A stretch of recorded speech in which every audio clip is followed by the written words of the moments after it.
Hello everyone, welcome to Arna's art ఫ్యాబ్రికా.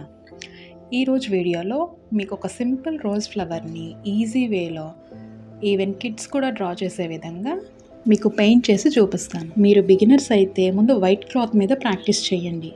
లేదు కొంచెం fabric art touch ఉంది అంటే డైరెక్ట్గా మీరు ఏ ఫ్యాబ్రిక్ మీద అయితే పెయింట్ చేయాలనుకుంటున్నారో దానికి ఎంబ్రాయిడరీ హుక్ పెట్టి పెయింట్ చేయొచ్చు. నేను ఈ ఫ్లవర్కి లైట్ ఎల్లో అండ్ ఆరెంజ్ కలర్ని యూస్ చేస్తున్నాను. మీరు చూస్ చేసుకున్న ఫ్యాబ్రిక్ బట్టి ఆ కలర్ని చేంజ్ చేసుకోండి, కానీ లైట్ అండ్ డార్క్ అనేది కంపల్సరీ యూస్ చేసుకుంటే ఆ షేడింగ్ అనేది మనకి డీటెయిల్డ్గా కనిపిస్తుంది.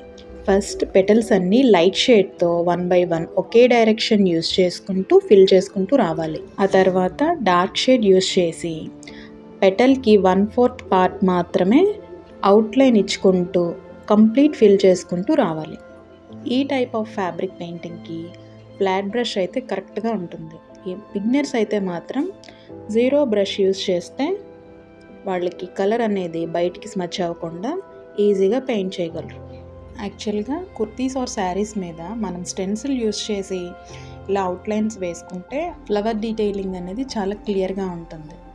అవుట్లైన్స్ అనేవి అసలు కనిపించవు. ఈ ఫ్యాబ్రిక్ పెయింటింగ్ కుర్తీస్ మీద, cotton sarees or even silk sarees, organza, any kind of fabric మీద మనం పెయింట్ చేసుకోవచ్చు. ఈ పెయింటింగ్స్ అనేవి వాష్ చేసినా పోవు.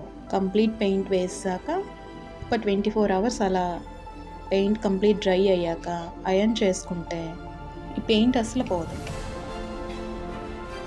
తర్వాత లీవ్స్కి సాఫ్ గ్రీన్ యూస్ చేసి సింపుల్ ఫిల్లింగ్ చేశాను. నెక్స్ట్ బ్లాక్ కలర్ యూస్ చేసి జీరో బ్రష్తో ఇలా అవుట్లైన్స్ వేసుకుంటే ఆ లీవ్స్కి న్యాచురల్ లుక్ అనేది వస్తుంది. So this is the final output. ఇలాంటి simple fabric paintings kids and beginners కూడా ఈజీగా మీ ఇంట్లోనే ట్రై చేయొచ్చు. Thank you for watching and happy painting.